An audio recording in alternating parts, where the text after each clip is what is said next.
Muhammad. And what will happen if you pay Muhammad money? Allah will forgive your sin. This is why Muhammad, he promised 10 people to go to heaven. All of them, they give money to Muhammad.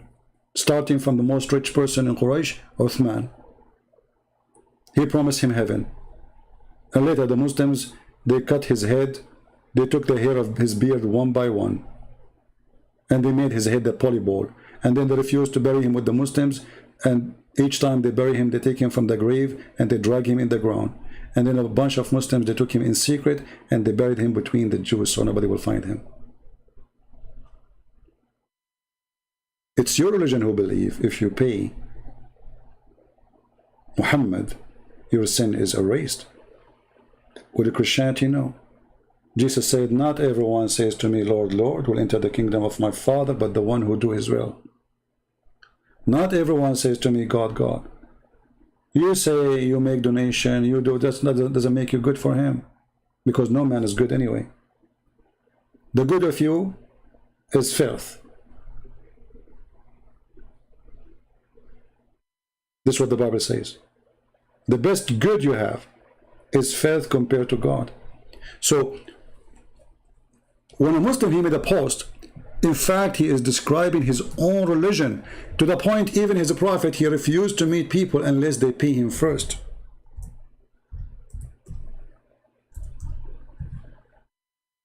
I am not a prophet, and I take calls, and I don't ask people to pay me to receive their call.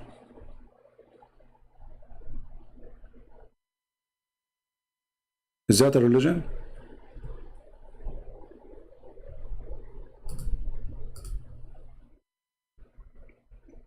Huh?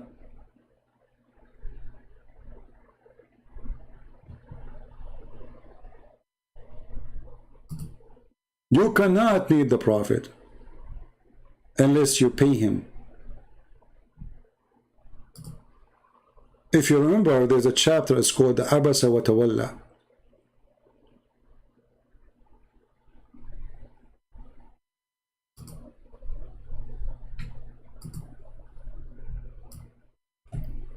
And in the chapter of Al-Mujadala, chapter 58, verse number 12, it says, "O who you believe, when you consult with the apostle, then offer something in charity before your consultation." You want to enter to the Prophet in private? Like, come on, bring something with you. Don't go empty-handed. The Prophet, he inherited a lot of money from Khadijah. The fake Prophet Muhammad, he take the fifth of the booty. And you can imagine how much gold and silver he stole from the Christians and the Jews. And yet, he will not meet you in a private consultation unless you pay him. Then, when a blind man, he come to meet him, what Muhammad he did? Chapter 80, verse number 1 and 2. He turned his back away from the blind man. You read the interpretation or the book of Asbab al-Nuzul, which means the reason for the verse to come down, you will find that a blind man, his name is Ibn Kulthum, he came to Muhammad to meet him, but Muhammad was busy speaking to the rich people of Quraysh. Muhammad, he kicked him out. And then those same people, they start saying, what kind of a prophet this prophet is? He treat a blind man like this. So the coward Muhammad, he made this chapter saying, oh, Allah told me don't do that again. Allah is correcting the unethical behavior of a false prophet. Why Muhammad, he regret kicking the man out? Because the Arab, the rich men, they start saying, look at him. He have time for us. He have no time for the poor. And Muhammad actually, according to the Muslim, they say, the reason Muhammad, he kicked him out, because he was afraid that the rich men, they will say, look who is around him, the poor one. Muhammad is ashamed of having a poor one to believe in him. That was not Jesus' teaching. That is totally the opposite of Jesus' teaching. And if you don't believe me, we can go right now and see the interpretation. Chapter 80, verse number 1. Because, you know, Muslim will say, it doesn't say that, CP. You know that. Always it doesn't say that, CP. But I'm showing you in the screen what you say, not me. This is your official government website of the Kingdom of Jordan. And by the way, the King of Jordan, he claimed to be descendant from Muhammad, and that explains why he's extremely corrupt. Extremely corrupt. So he phoned and turned away because of the blind man came to him. Okay, what happened? Why? So Ibn Kulthum, the man, the son of Kulthum, he's a blind man. He went to see Muhammad, and he have a question for him. And Muhammad, he was meeting with Utbah, rich man. Abu Jahl. Man, those are the rich men. Abbas ibn Abdul Muttalib. Oh boy. Ubay and Umayyah. Man, those are the most important men in town. He was calling them to Allah, hoping that they might embrace Islam. If the rich men embrace Islam, the rest will follow. Ibn Kulthum, he stood up, says, O Messenger of Allah, teach me of that which Allah has taught you. I mean, the guy, he did not say anything. You see, aren't you asking them to join Islam? Here we go, you got a chance. A person asks you a question, answer it, and by doing that, you will help everybody to accept Islam. But Muhammad is ignoring him. He don't want to answer him.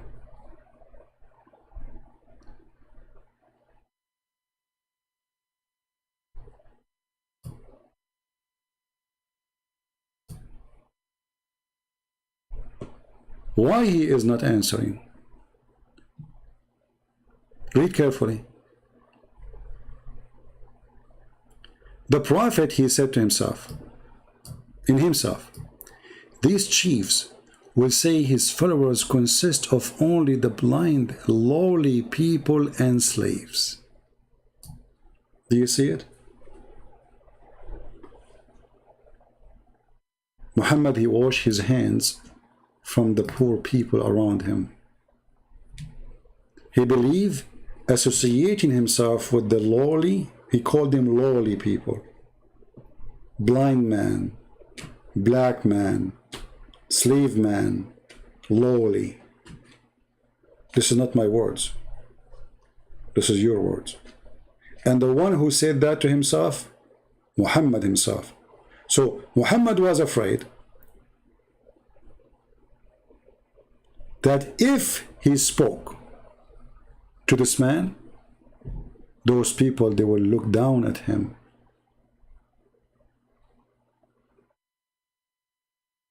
Superhero, Stilos, pick up your phone and I will give you $10,000 a potato. Save your $10,000 and give it to Somalia. You are a hypocrite, you don't even have a penny. Get out of here. That is a reason not to answer your phone. You worship money, my friend. Because you want to give me $10,000, if I talk to you, I will not talk to you. See, all those people who call me, they can call me. And now you became suddenly a hero, call me. I'm here for the last 4 hours, anyone can call me. And now suddenly, when we close the Skype, go pick up my phone, I will give you $10,000. You're a potato.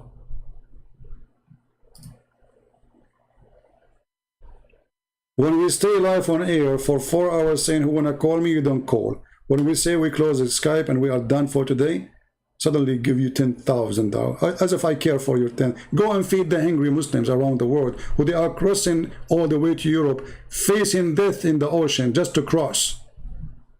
Go take some Afghani from Afghanistan refugees. They are coming by tens of thousands. You have money, don't you? You have money to build a mosque in New York, but you don't have money to feed the poor Muslims. You have money to build a mosque will cost you $200 million, but you don't have money for people in Somalia, in Afghanistan, in Syria. People are dying there. You have a lot of money.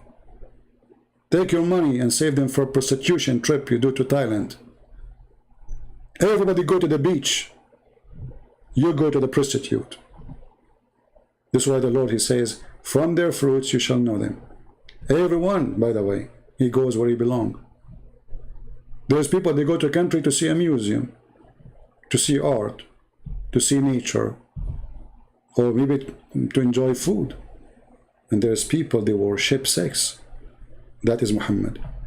If I believe in Allah and his messenger, who is obviously he cares for the rich, not for the poor, what I will get? Sex. And what else? Sex. And what else? Sex. Okay, and what else? Food. That is Islam. Why people, when we say to them the truth, they get angry? What kind of God? He described his heaven, grape tree, and then he jumped to boobs. Have you ever heard of such a God? Somebody describing his garden, the garden he will give me. He say grape, and then right away after the word grape, he talk about big boobs. This is your God. So save your $10,000 to get reward of big boobs, the booby God you worship. Isn't it obvious that this is a religion of boobies? You see, I cannot compare between Christ's words and this filth. That is an insult to my Lord. How God he talked like this? You know, that he was talking about the Song of Songs. But this is not even God talking. This is a man writing poet. Who said this is God?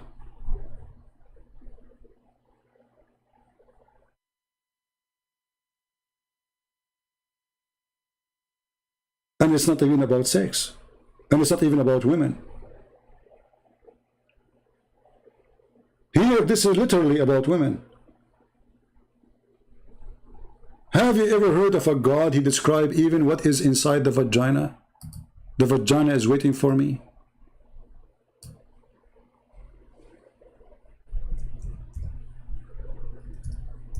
That is Muhammad God.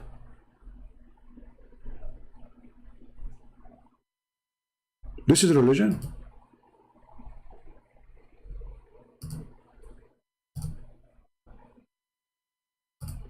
If this is religion, what is faith?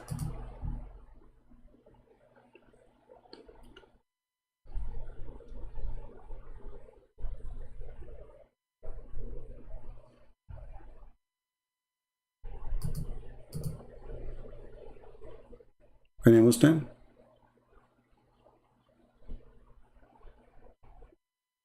If this is religion, what is faith?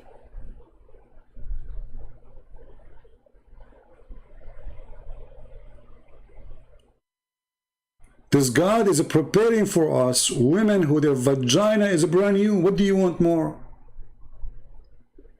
And the funny is, each time you have sex with them, Allah, he will put his finger there and he will make them virgin again, cheating. I mean, this is officially a cheating. Virgin again, product from China. Middle Eastern women, they buy when their wedding party is coming. The guy, he sees some blood coming, she claimed that she is a virgin. Or a plastic surgery for virginity. Very, very, very well known. They go to Thailand to do those surgeries. It costs you $200. They have a sign for it in the street. Virginity surgery. In Arabic. Because the customers are obviously from somewhere.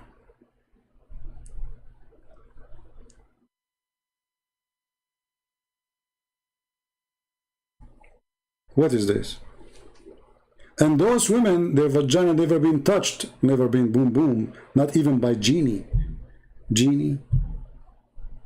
This is religion. There's a God, he teach you that genie have sex with women too?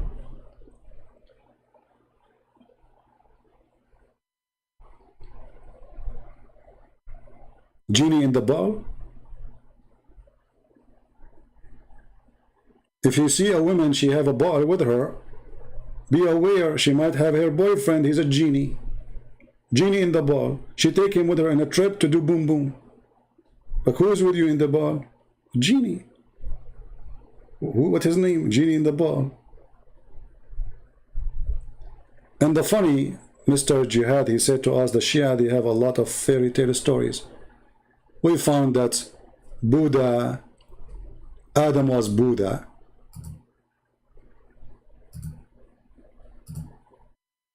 Adam was Buddha. That's a good one, isn't it?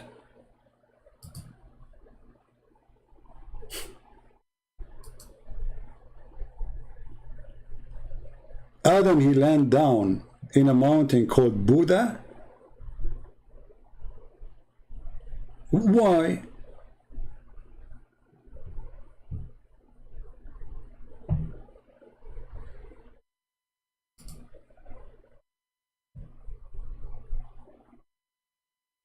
Let me see if I can open this link here. This library, their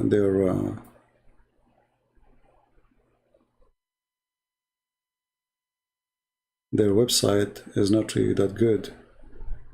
They have a very bad hosting company. See, each time I try to open it, it says this site can't be reached. Hold on, let me see. So I can share the link with you.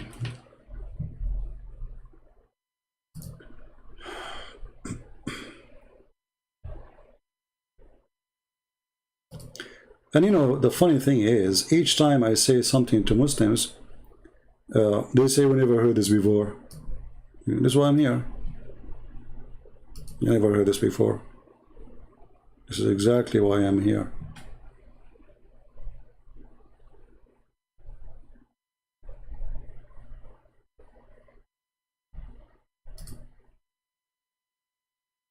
I'm trying to find it in different websites.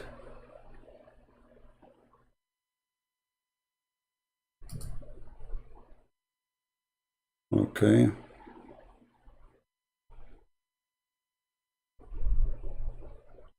All right, I will give you this link. This link is better. This is Tafsir al-Qurtubi, and this is very number 1, page number 301 in this print. Remember that sometimes reference can be differ between prints. And this is Tafsir of chapter 2, verse number 36 in the Quran. Let me post the link for you. You can use Google Translation, and actually I would do that in the front of your eyes. Give me a second. This is the link for those who they are saving reference and they like to save reference. And now we go.